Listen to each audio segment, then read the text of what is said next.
नमस्कार दर्शकों, आप देख रहे हैं अभी न्यूज़। निकाय चुनाव का समय है। प्रथम चरण की वोटिंग आज हो रही है। कई मतदाता ऐसे हैं जो आज अपने मत का उपयोग नहीं कर सके, लिस्ट में नाम ना होने की वजह से, अन्य किन्हीं कारणों की वजह से। आखिर क्या वो कारण होते हैं जिन वजह से हम अपने मतदान का प्रयोग नहीं कर पाते? देखा हमने कि अभी बीते दोपहर ही एक जगह हंगामा हुआ क्योंकि वोटर लिस्ट से पूरे एक मोहल्ले का नाम गायब था। लोगों में इसके लिए रोष है और वो प्रशासनिक अधिकारियों को इसके लिए कोस रहे हैं। हमारे साथ मौजूद हैं अजय कुमार अग्रवाल, जो जन सहयोग संस्थान के मथुरा कोऑर्डिनेटर हैं। इनके साथ ही 2012 में एक ऐसी घटना घटी थी। ऐसा ही कुछ अब देखने को मिल रहा है। कई लोगों के वोटर लिस्ट से नाम गायब हैं। आखिर ऐसी क्या वजह होती हैं, क्या कारण होते हैं जिनसे लोगों के वोटर लिस्ट से नाम गायब हो जाते हैं? जानते हैं अजय कुमार अग्रवाल जी से। अजय जी, बहुत बहुत स्वागत है अभी न्यूज़ में आपका। जी धन्यवाद। ऐसी क्या वजह होती हैं जिन वजह से लोगों का वोटर लिस्ट से नाम गायब हो जाता है? देखिए, वोटर लिस्ट से लोगों का नाम गायब होना एक नगर निगम के चुनाव में तो कम से कम एक ऐसा बन गया है कि पता नहीं ये वोटर लिस्ट कितनी पुरानी है। अपडेट हुई है और निश्चित तौर पे अपडेट की गई है, लेकिन अपडेट करने वालों ने इस वोटर लिस्ट को किस आधार पे अपडेट किया है वो मेरी समझ में नहीं आता है।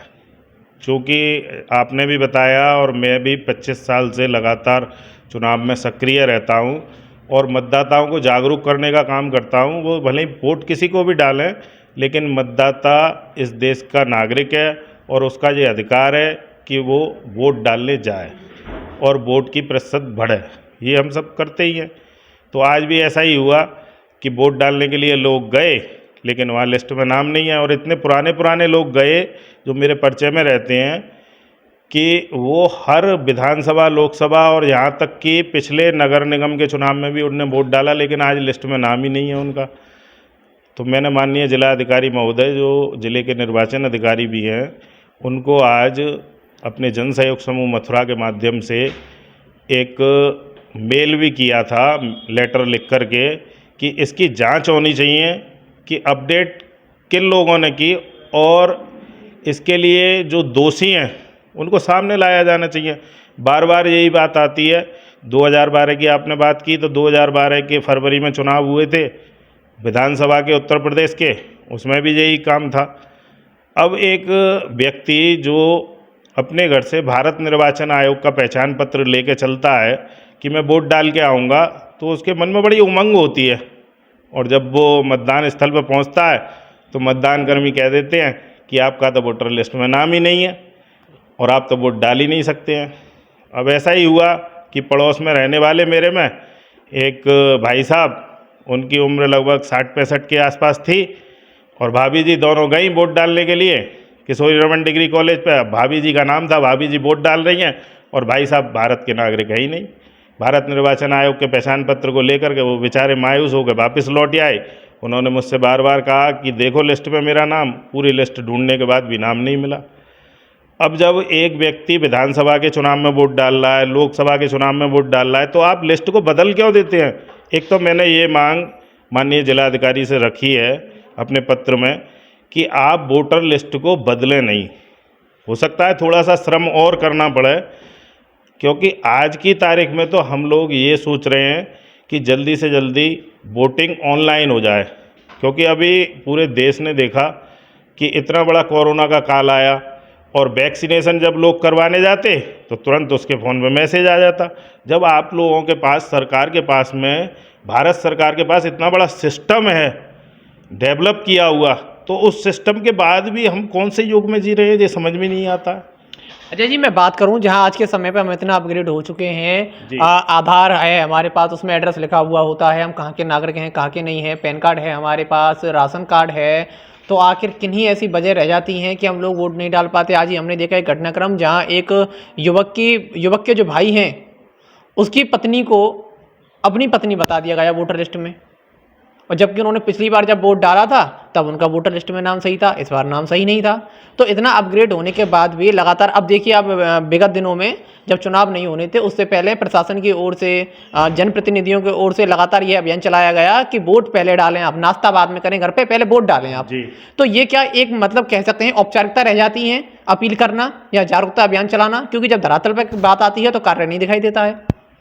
नहीं, देखिए अब आप बिल्कुल सही कह रहे हैं कि ऐसा महसूस होता है कि इतना बड़ा अमला, सरकारी अमला इस कार्य में लगा हुआ है और लगता ही है और बड़ी मेहनत से काम करता है, लेकिन लक्ष्य की प्राप्ति कितनी होती है? शिकायत के तौर पर होती है। लक्ष्य प्राप्ति में इतनी शिकायत, और जो वोटर लिस्ट आई उसमें फ़ोटो ही नहीं है। लोकसभा विधानसभा की वोटर लिस्ट में फ़ोटो है और वोटर कार्ड का नंबर है, आज तो उसमें ना तो कार्ड का नंबर है ना लिस्ट में फ़ोटो है। तो ये समझ में नहीं आता है कि आप उस लिस्ट को इस लिस्ट से मैच क्यों नहीं करते हैं, क्यों नहीं देखते हैं इस लिस्ट को उस लिस्ट के साथ में। और उसके बाद भी जब हमारे एक मतदान केंद्र पर कमरे खाली पड़े हैं, फिर भी आप 4-4 किलोमीटर मतदाताओं को दौड़ा रहे हैं दूसरे मतदान केंद्र पर एक कमरे में, और कितने से वोट है? 250 वोट। अब वो 250 लोग 4 किलोमीटर चल के जा रहे हैं, और जिस मतदान केंद्र पर पूरा बूथ आ रहा है, पूरा उनका मोहल्ला आ रहा है, और उस पर मालूम पड़ी कमरे खाली पड़े हैं। तो भैया ये जो सिस्टम है, या तो मुझे ऐसा लगता है कि नीचे के लोगों के साथ में मतलब इकाई के साथ में स्थानीय लोगों के, सामाजिक कार्यकर्ताओं को ले लो। अगर आपके पास में कोई दिक्कत है तो सामाजिक कार्यकर्ता एक एक क्षेत्र को जानता है, और मथुरा में तो बहुत सामाजिक संस्था हैं, उनको ले लो। अगर आपको राजनीतिक दलों का ऐसा लगता है कि ये नहीं आ रहे, राजनीतिक दल भी वैसे सब तैयार रहते हैं इस काम को करने के लिए, और जनता के भी बहुत सारे लोग हैं वो बीएलओ की मदद करते हैं। मैं खुद 25 साल से बीएलओ, ऐसे मेरे घर जैसे संबंध है बीएलओ से, लेकिन केवल बीएलओ को दोषी कैसे मान लूँ? कहीं ना कहीं सिस्टम की भी कमी है कि वो इसमें सुधार करे। और जैसा कि आपने कहा कि हमारे पास में इतनी बड़ी आज एक सिस्टम बना हुआ है ऑनलाइन, तो हम तो ये चाह रहे हैं कि आने वाले समय में जल्दी से जल्दी ऑनलाइन वोटिंग हो, लेकिन इतनी कमी को लेकर के ऑनलाइन वोटिंग कैसे संभव हो पाएगी जब हम इस समस्या को, छोटी सी समस्या को ही दूर नहीं कर पा रहे? तो इतनी बड़ी समस्या तो वो तो और बहुत ज़्यादा समस्या का कारण बन जाएगा। लोग आरोप लगाएंगे, लोग ये कहेंगे कि हमारा तो वोट आया ही नहीं, हमारा तो वोट डला ही नहीं, डला तो कहाँ पहुँचा। तो वो सारा एक ट्रांसपेरेंसी होनी चाहिए सरकार के अंदर, एक मतलब निर्वाचन आयोग के अंदर। सरकार से तो उसका काम अलग ही रहता है, सरकार तो बाद में ही बनती है निर्वाचित होने के बाद। तो उसमें ट्रांसपेरेंसी का अभाव दिखाई देता है कि पारदर्शिता नहीं है काम के अंदर। और मैं आपके चैनल के माध्यम से माननीय जिलाधिकारी महोदय से निवेदन करूंगा कि वो ज़रूर इस बारे में संज्ञान लें, क्योंकि ये पूरे ज़िले की समस्या है। पूरे ज़िले में सब जगह लोग परेशान रहे हैं, ऐसा मेरे सुनने में बराबर आ रहा है, क्योंकि मैं बहुत सारे लोगों से जुड़ा रहता हूँ, संस्था के लोग भी पूरे ज़िले में हैं। तो इस समस्या का संज्ञान लें और संज्ञान लेकर के इसका ठोस आधार पर निर्णय निकालें।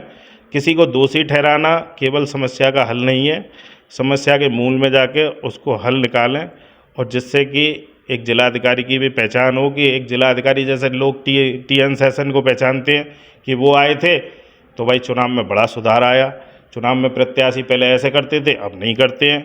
तो एक जिलाधिकारी अपने स्तर पे एक ऐसा करें कि मथुरा तो 3 लोग से न्यारी है, इसमें भाई मेरे शासन का, मेरे सर्विस के टाइम पे मैं जब यहाँ था तो मैंने ऐसा काम किया और उससे राहत मिली जनता को।